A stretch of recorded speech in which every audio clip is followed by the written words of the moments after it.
The congressional hearing room was full. People filled every seat. The air was thick with tension. Cameras flashed nonstop. Reporters held their notebooks and pens, ready to write down every word.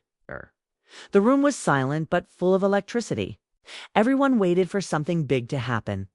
At the front, the panel sat behind long desks. Senators, representatives, and officials looked serious. The hearing was about the economy and government plans.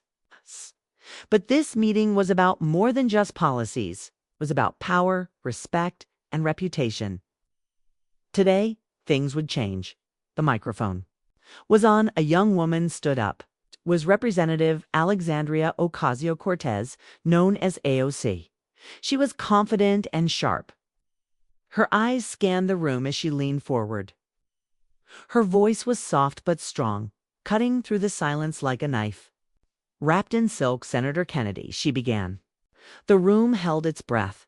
You often talk about the economy. But, with respect, can we really trust your economic ideas, given your educational background? The words hung in the air. Some people gasped. A few hidden chuckles escaped behind. The cameras quickly hushed. The question was polite, but it had a sharp edge. It was a challenge, a jab at the senator's experience. The hint was clear. Maybe Senator Kennedy didn't belong in these conversations. Senator John Kennedy, man from Louisiana, sat quietly. He was known for his plain speaking and Southern charm. He looked calm but alert. He adjusted his glasses slowly, like a preacher about to read an important verse. His voice came out steady, with a slow Southern drawl that filled the room. "Well, Congresswoman," he said, "I may not have gone to Harvard like some in this room." Kay paused. Everyone waited. "Poi? But I did graduate from Vanderbilt University, the University of Virginia Law School, and Oxford." A sudden silence followed. It was not just quiet, it was thoughtful. People in the room began to see Senator Kennedy in a new light. The man who seemed rough around the edges suddenly spoke like a scholar. The small-town boy had climbed mountains many thought he could not. Kennedy continued, his voice soft but firm. "I was raised in a town where the library was half a trailer. The nearest bookstore was 2 hours away. My mama cleaned houses to send me to school. My daddy sold tires 6 days a week. I worked nights and weekends through college, not to build a fancy resume, but because I had to pay the rent." The story touched many. The air changed. This was not just a debate anymore. It was a story of struggle, hard work, and hope. People in the room felt it deep inside. Blue-collar workers, single parents, veterans all saw themselves in Kennedy's words. "If you think my voice doesn't belong here," Kennedy said, "I respectfully ask you to step outside your bubble for a moment." His eyes looked around. The room, reaching out to everyone, the tension shifted. What started as a political fight became a moment of truth. Kennedy spoke about more than education. He spoke about experience, compassion, and real life. "I've met men with more degrees than kindness," he said, "and welders with more wisdom than 10 professors combined. Education is important, but so is life experience." The room was silent again, but this time it was filled with respect. Cameras kept rolling. Journalists wrote faster. Al sat quietly, her face calm but showing surprise. She had not expected this powerful answer. The hearing ended soon after, but the moment did not. Social media exploded with clips of Kennedy's speech. People shared videos and messages everywhere. They talked about blue-collar workers who felt seen. Single moms talked about long nights helping their children. Veterans, farmers, and store clerks all found their stories in Kennedy's words. News channels ran the clip again and again. Analysts debated the meaning. Was this a turning point in politics? Was it a moment when real life and politics met? Live news anchors previewed the next steps. They said this hearing was not just about education or the economy, it was about who gets to speak, who is heard, and what kind of America people want. Outside the hearing room, crowds gathered. Supporters of both politicians held signs and shouted, Slogans. Some cheered Kennedy's story. Others praised AOC for asking tough questions. The country seemed divided, but everyone watched closely. International news picked up the story too. Reporters from other countries said this debate showed the struggles in American politics between old traditions and new ideas, between cities and small towns, between wealth and working class life. Back inside, the panel prepared for what was next. The cameras stayed on, ready for more drama, more surprises in that moment. It was clear that this was not just a simple hearing. It was a battle of ideas and identities. It was about respect, power, and truth. Oh. And everyone watching knew this. Story was far from over. The room slowly emptied. But the world outside was just waking up to what had happened. The question hung in the air. Who truly belongs in the halls of power? And who will decide? The cameras turned off. The microphones went silent, but the debate had only just begun. The room was still buzzing from the morning's hearing when Senator John Kennedy took the floor to respond. Cameras zoomed in on his steady face, ready to catch every word. The spotlight was on him now. People in the gallery, reporters, and viewers watching live waited for his reply. The question about his education had sparked a fire. Would he stumble or would he rise?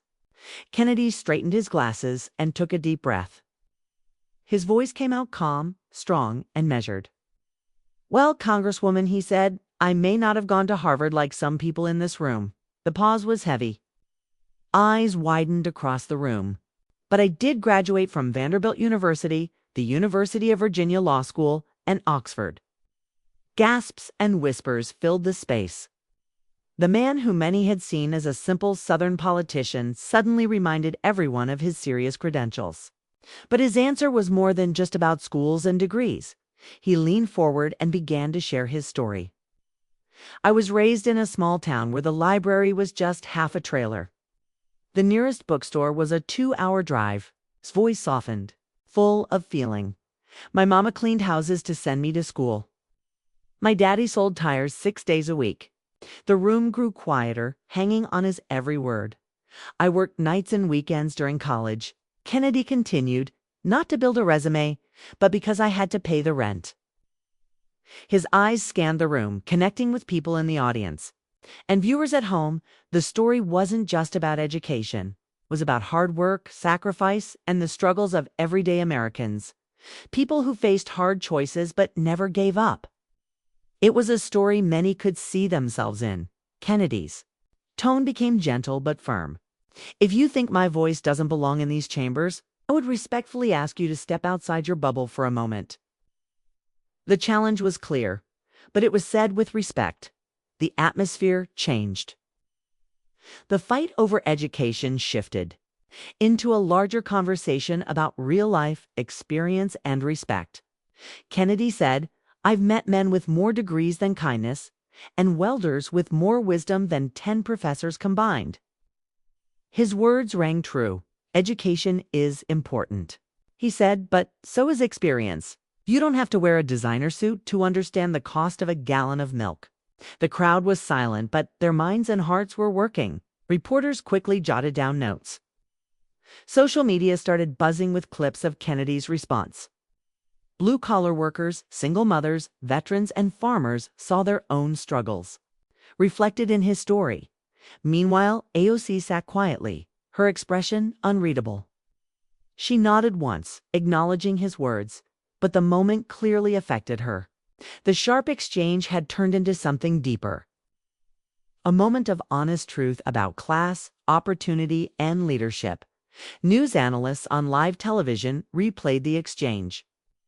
Some praised Kennedy for his honesty and connection to real Americans. Others pointed out that AOC's challenge raised important questions about the role of elite education in politics. The debate was far from over. International media also picked up the story. Reporters abroad described it as a powerful example of America's ongoing fight over who holds power and whose voices are heard. They noted the clear tension between traditional politics and the rising new generation demanding change. Back in Washington, political advisors worked hard behind the scenes. Kennedy's team prepared to use his speech to build support. They planned interviews, public appearances, and social media campaigns focused on his story of resilience. AOC's advisors also strategized. They recognized the emotional impact of Kennedy's words and looked for ways to keep the focus on policy and the future. They encouraged her to speak about education's role in shaping smart leadership and the need for new ideas in government. As the day went on, more voices joined the conversation.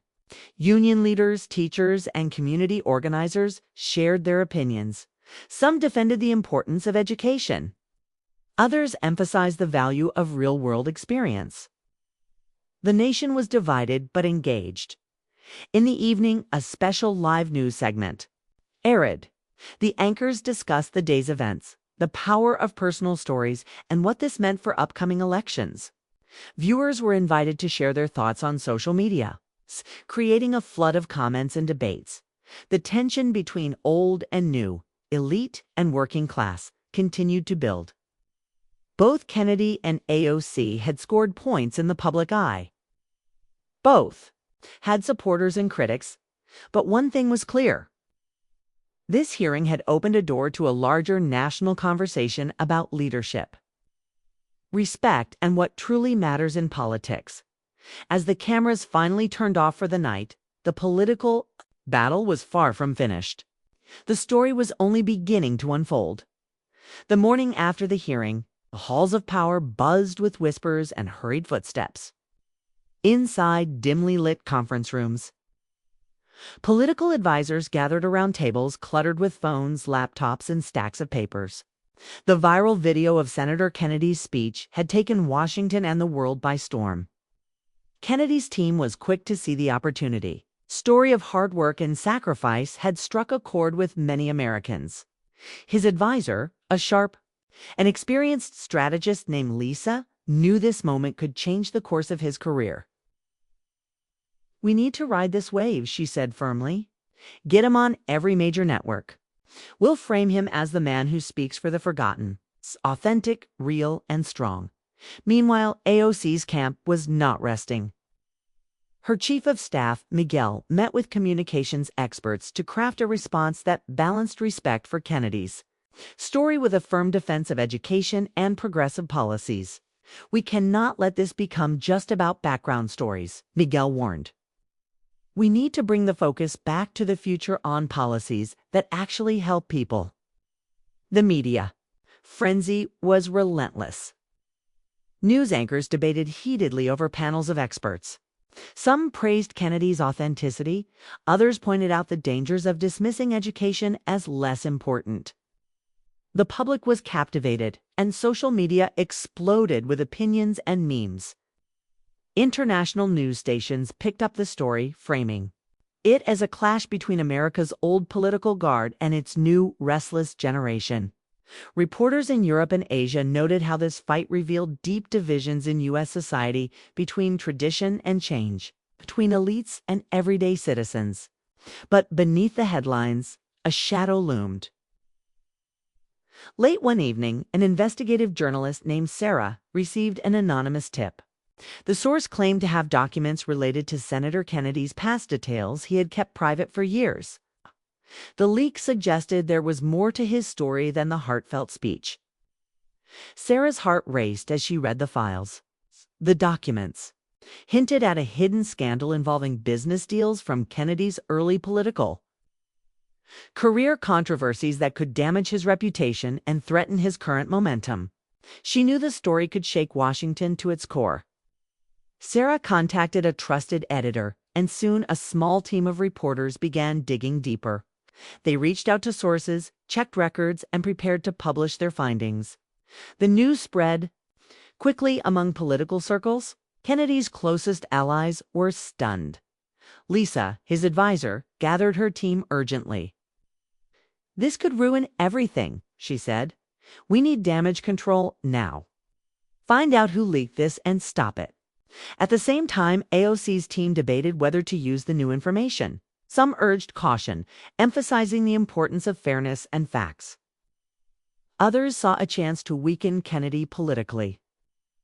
The tension between ethics and politics grew thicker. As the story developed, live news outlets scheduled special reports and interviews. Analysts discussed not only the day's political drama, but also the growing threat of secrets from the past. The public watched, riveted by the unfolding drama. The simple question about education had opened a door to deeper struggles between truth and power, between image and reality. Outside Washington, ordinary citizens followed the story with hope and worry. Many felt touched by Kennedy's personal story, but uneasy about what the leaks might reveal. The stage was set for a new battle, not just of words, but of secrets, trust, and the future of American politics. And everyone watching, wondering, and preparing for what would come next. The night before the big live interview, the tension was almost unbearable. News studios buzzed with preparations. Technicians checked cameras and microphones. Producers ran through scripts. Political watchers everywhere knew this would be a defining moment for both Senator Kennedy and Representative Ocasio-Cortez. The next day, the studio was packed. The stage was set with 2 chairs facing each other, bright lights shining down, and a large audience watching in person and on television. Screens across the country. The moderator, a respected journalist known for tough questions, opened the show. Good evening, and welcome to this special live interview. Tonight, we bring you 2 of America's most talked-about leaders, Senator John Kennedy and Representative Alexandria Ocasio-Cortez. We will discuss their recent confrontation and the issues facing our nation. AOC arrived first, calm but ready. Her eyes showed determination. Kennedy followed, steady and confident, carrying the weight of his recent moment but prepared to face the challenge head-on. The interview began with the moderator asking about the hearing. AOC spoke first. My question was about qualifications, not respect. We need leaders who understand modern economics and who can bring new ideas to the table, Kennedy responded. Smoothly, experience matters too. I speak for people who work hard every day and face real struggles. We need a balanced education and real life. This conversation quickly heated up. AOC challenged Kennedy's policies on healthcare and climate change, pointing out differences in vision for America's future. Kennedy fired back with his concerns about government overreach and the importance of traditional values. The moderator then pressed him on the leaked documents swirling in the news. Kennedy's face tightened. Those claims are being investigated. I stand by my record and my service to the people, AOC said cautiously. The public deserves transparency. No one is above scrutiny. International guests joined via satellite, commenting on how this interview symbolized a larger fight in American politics, a clash of generations, ideas, and identities. Throughout the interview, moments of tension mixed with unexpected pauses where both leaders showed glimpses of respect. They disagreed strongly, but understood the weight of their words and the watching nation. As the program ended, the moderator thanked them and promised more coverage soon. Viewers were left with many questions. What would come next? Could these 2 leaders find common ground?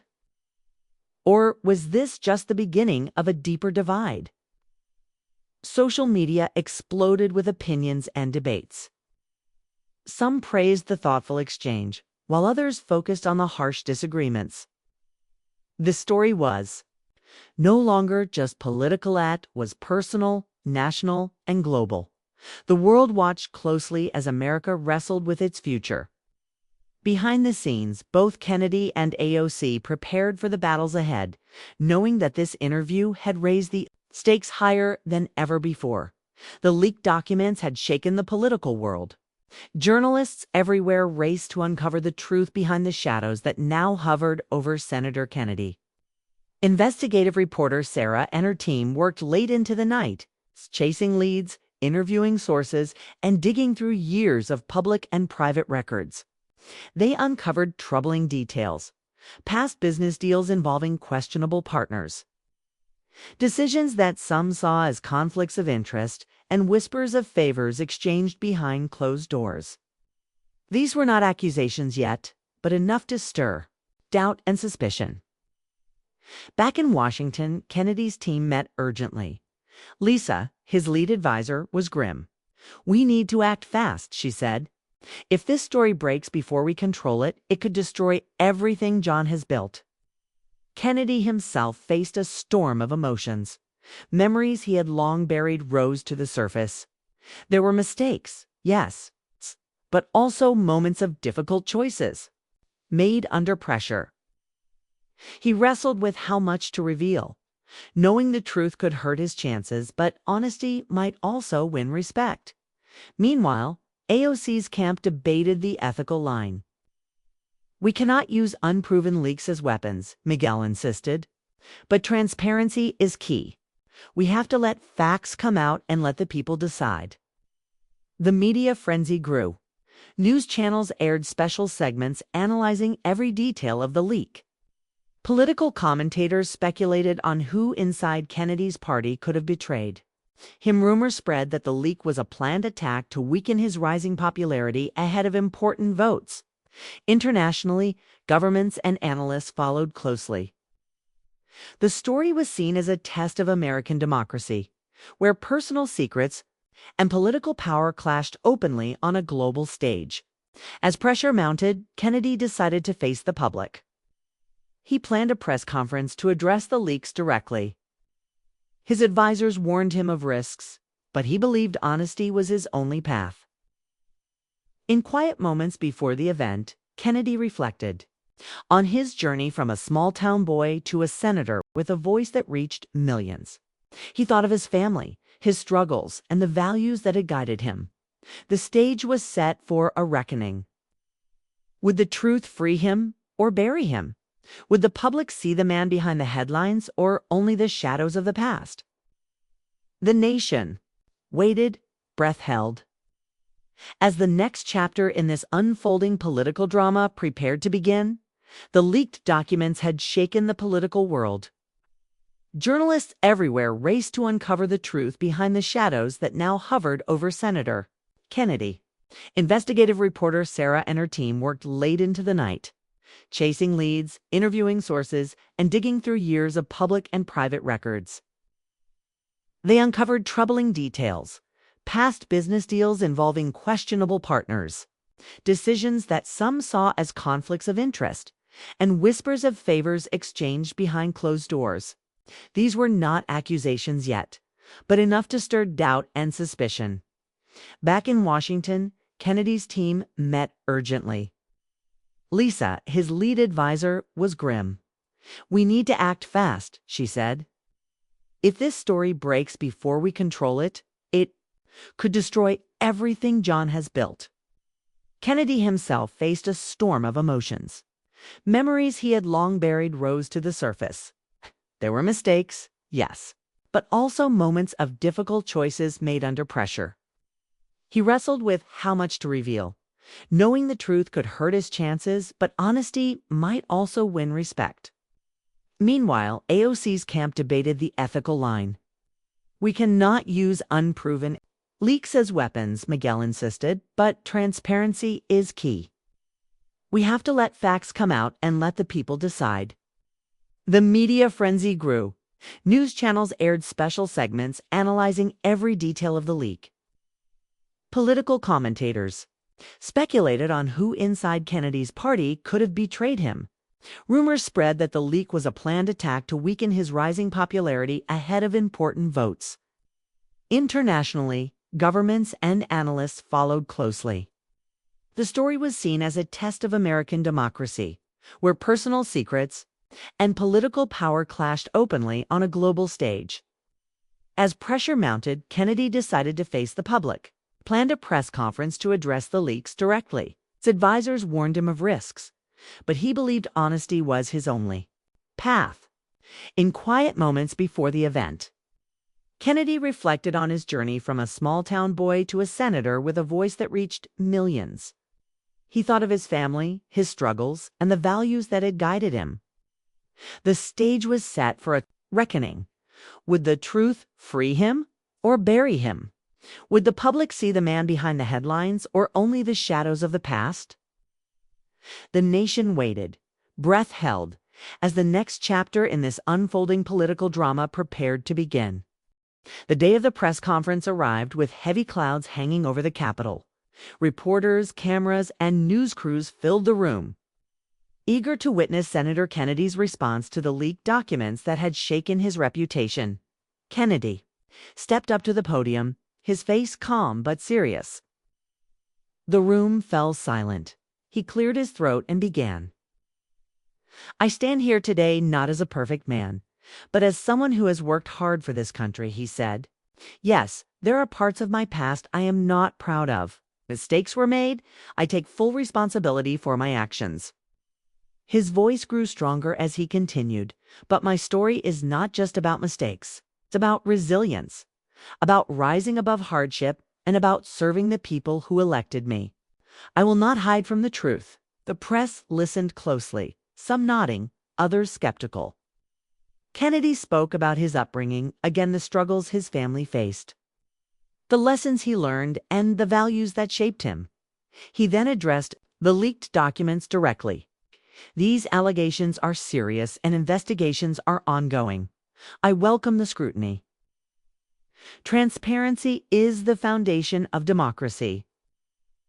Outside the room, social media exploded. Some praised Kennedy's honesty and courage. Others questioned whether his explanations were enough. AOC watched the press conference from her office. Her expression was thoughtful. She knew this was a turning point not just for Kennedy, but for the country. She released a statement calling for continued transparency and a focus on policies that truly help Americans. Meanwhile, supporters of both leaders rallied in cities across the nation. Some held signs supporting Kennedy's courage. Others urged for greater accountability and change. Polls showed the public divided but engaged. Many admired Kennedy's raw honesty. Others remained cautious, wanting more answers. Internationally, news outlets analyzed the moment as a test of American leadership and democracy. Commentators debated the impact on upcoming elections and global perceptions of the United States. Back in Washington, political alliances shifted. Some leaders expressed renewed support for Kennedy.